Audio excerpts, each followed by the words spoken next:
Bonjour les gars, bienvenue dans la chaîne officielle Génie civil architectural design.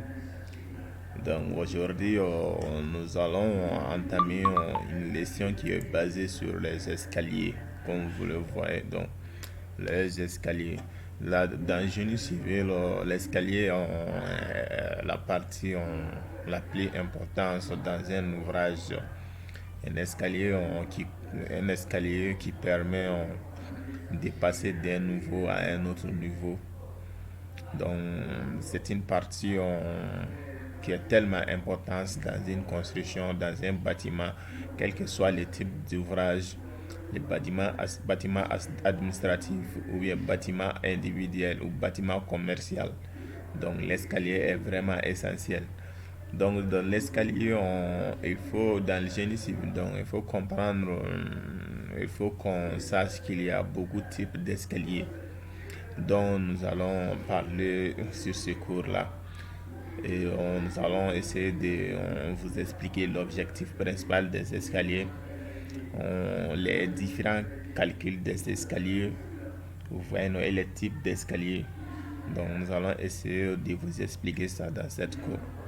Dans la partie A, nous avons la définition et terminologie. 1. Définition. Donc l'escalier. L'escalier même, c'est un ouvrage constitué d'une suite régulière de plans horizontaux, marches et paliers, permettant dans une construction de passer à pied d'un étage à un autre. Je ne sais pas si vous me comprenez. Donc on dit qu'ici, l'escalier est un ouvrage qui est constitué d'une suite régulière. Vous voyez donc des plans horizontaux, marches et paliers, permettant dans une construction de passer à pied d'un étage à un autre. Donc voilà une image d'escalier, un escalier moderne dans un salon. Donc terminologie, les marchements. Quand on parle des marchements d'un escalier, voilà, les marchements c'est la largeur utile de l'escalier, mesurée entre murs ou entre limons. Donc, vous voyez, de ce point-là, ici, on appelle ça les marchements, la largeur utile de l'escalier. Bon, ça varie dans les différentes constructions. La largeur utile de l'escalier. La plupart des cas, le marchement est égal à 1 mètre. Donc, ça peut varier en fonction du type d'ouvrage, vous voyez, non, ou bien en fonction du domaine d'utilisation. Donc, la contre-marche. La contre-marche désigne soit la face verticale située entre deux marches consécutives, soit la pièce de bois ou de métal obtirant l'espace entre ces deux marches. Donc vous voyez, donc la face située entre deux marches, voilà un marche, voilà deux marches. Donc la face qui est située entre ces deux marches là, c'est ça qu'on appelle la contre-marche.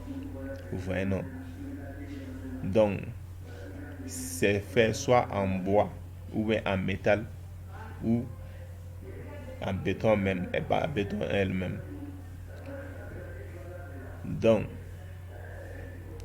vous voyez la figure qui est là, la figure 3D. Donc nous avons mis tous les détails ici. Donc voici la marche elle-même. Ça c'est le marchement, la largeur de l'escalier, la largeur utile de l'escalier. Contre marche, donc la face située entre deux marches consécutives. Donc la marche même, donc c'est là où qui est destiné à la pose des pieds, donc là où on pose nos pieds. Donc les girons c'est la largeur du marche, vous voyez, non? Donc le nœud de marche, comme vous voyez, c'est la partie en jaillit sur la contre-marche. Parfois ça varie de 5 cm à 6 cm. Donc, la hauteur marche, c'est la hauteur utile de la contre-marche plus le nez de giron. Donc, ça, c'est les éléments d'une volée de l'escalier. Donc, vous voyez, H, c'est la hauteur d'une contre-marche plus la hauteur du giron. Et G, c'est la largeur de la marche. Donc, la hauteur de marche, comme on l'a si bien nommé ici, c'est distance verticale qui sépare les dessus d'une marche dessous de la marche suivante. Les hauteurs des marches des escaliers intérieurs varient de 17 à 20 cm environ. Dans les calculs de dimensionnement d'escalier, la hauteur est souvent désignée par la lettre H. Donc la hauteur est généralement désignée par la hauteur H, comme vous le voyez ici. Donc les girons. Distance, c'est la distance horizontale mesurée entre les nœuds de deux marches consécutives. Vous voyez. Les girons des marches des escaliers intérieurs varient de 27 à 32 cm environ. Dans les calculs de dimensionnement d'escalier, le giron est souvent désigné par la lettre G, comme vous le voyez. Donc la marche elle-même, c'est une surface plane de l'escalier sur laquelle on pose les pieds pour monter ou descendre. Par extension, le terme désigne également la pièce de bois ou de métal qui reçoit les pieds. Ça peut être en béton aussi. Le mot marche est aussi employé pour nommer l'ensemble formé par la marche et la contre-marche, notamment dans le cas des escaliers massifs en béton.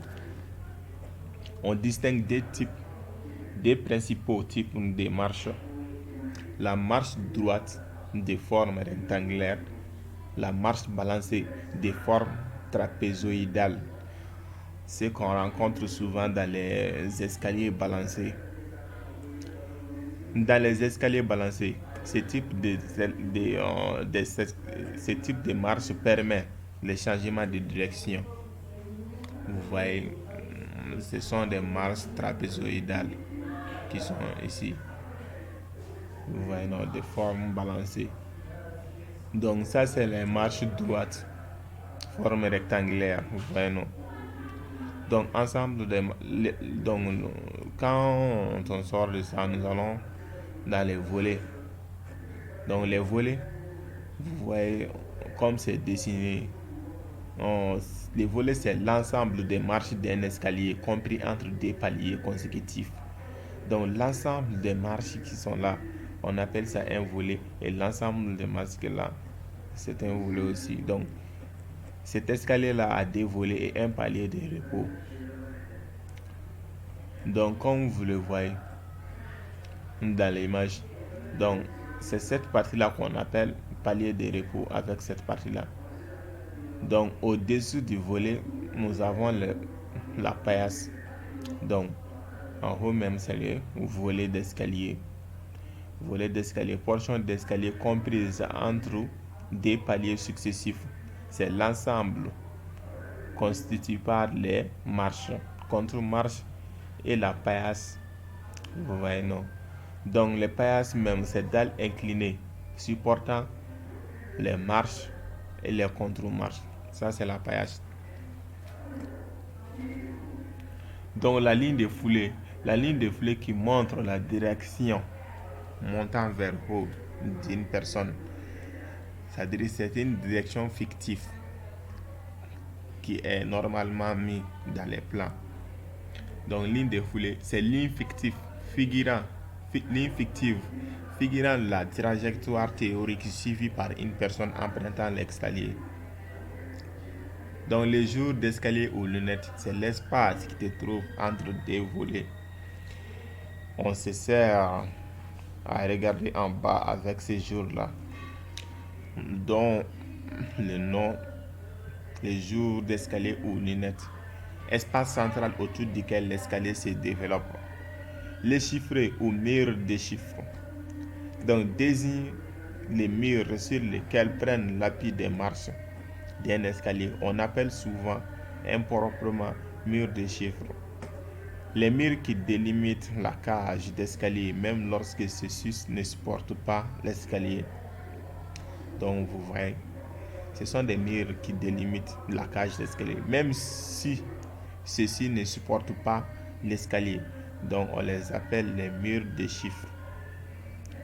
Le nœud de marche, comme j'avais dit en haut, ces bords avant de la marche, voilà ces petites bords là, en saillie par rapport à la contre-marche inférieure. Vous voyez. Donc l'échappée, comme on avait désigné en haut ici, on sait où même.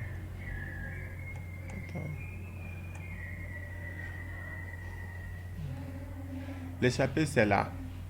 C'est une hauteur. C'est la hauteur libre de passage mesurée à l'aplomb des marches. On distingue deux types d'échappées. La hauteur mesurant entre deux volets de marches superposées. Cette distance est habituellement égale à une hauteur sous plafond, soit à peu près 2,50 mètres approximativement. La hauteur minimum de passage mesurée entre la marche et les bords de la trémie de l'escalier à une distance qui ne doit pas en principe être inférieure à 1,90 mètres, comme vous le voyez dans le figure ici.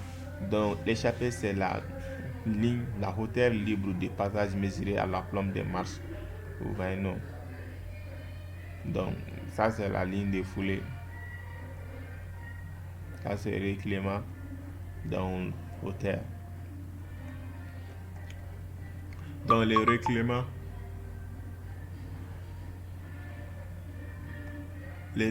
elles-mêmes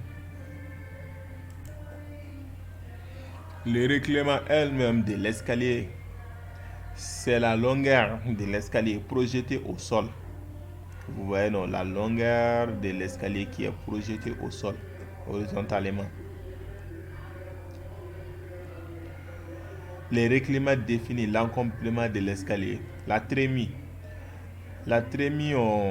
c'est la partie ouverte dans la dalle qui permet le passage de l'escalier. Vous voyez, non, quand on emprunte l'escalier, donc ça permet de passage. C'est ça qu'on appelle le trémie. Comme la définition dit, c'est l'ouverture ménagée dans un plancher permettant le passage de l'escalier. La dénivelée,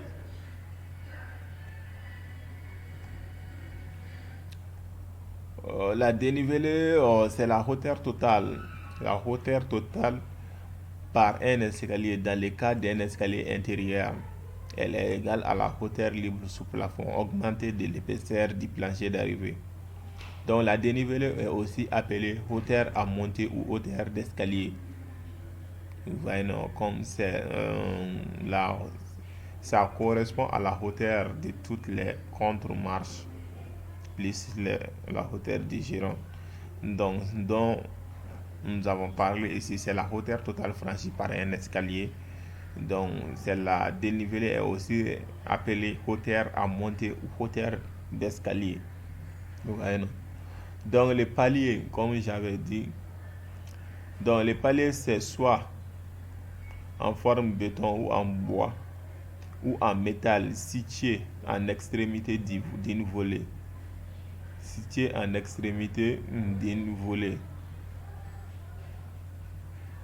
On distingue plusieurs types de paliers.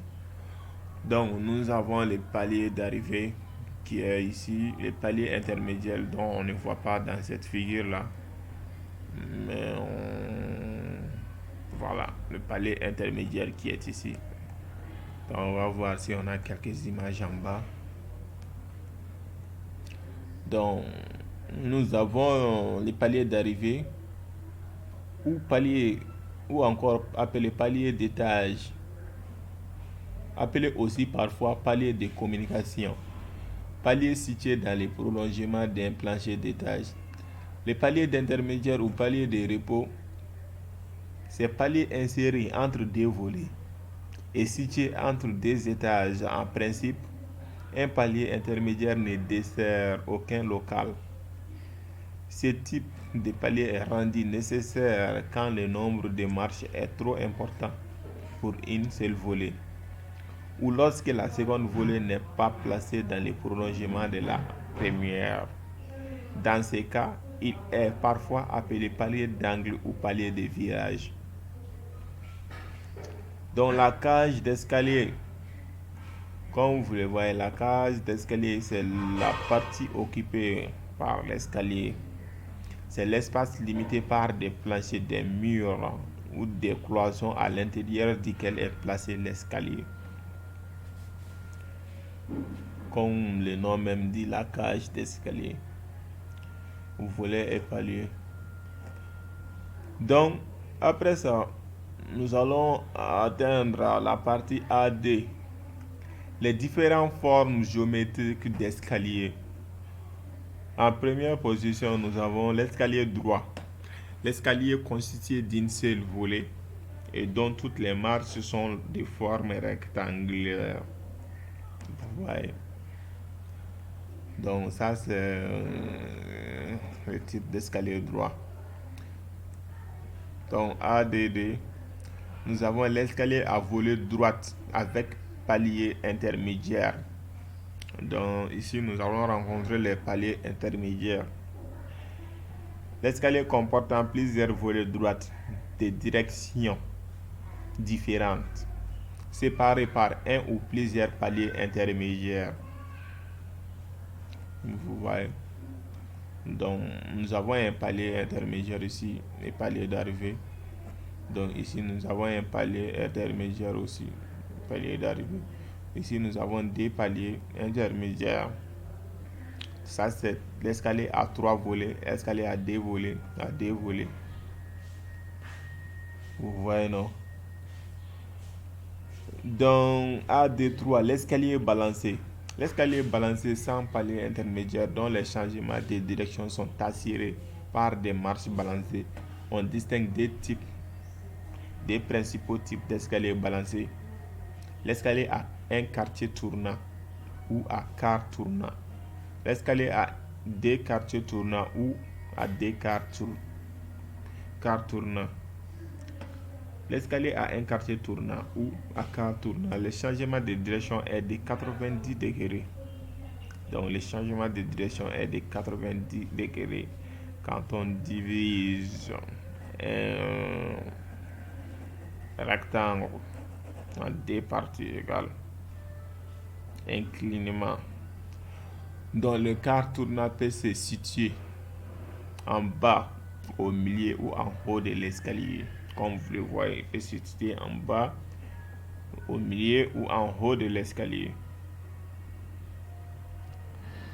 L'escalier à deux quartiers tournants ou à deux quarts tournants, le changement de direction est de 180 degrés. L'appellation quartier tournant désigne la portion de l'escalier qui assure le changement de direction, soit à l'aide des marches balancées, soit par l'intermédiaire des paliers d'un palier de repos. Dans la pratique, cette dénomination est surtout employée pour les escaliers balancés, comme vous le voyez. Donc le changement est de 180 degrés.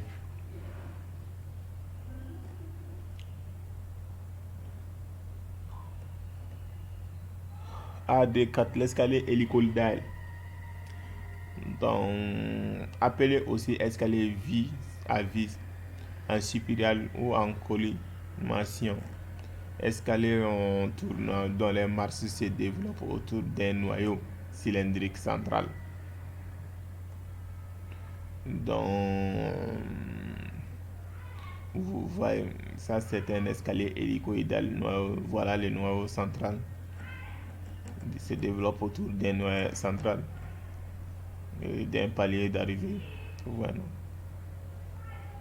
Donc ça c'est des types d'escaliers. Donc dans les cours suivants, nous allons parler de comment on dimensionne comment on calcule ces choses-là. Donc, nous avons déjà atteint les 20 mètres, donc on va arrêter là pour la première leçon des escaliers. Donc, et nous allons essayer d'entamer une deuxième cours.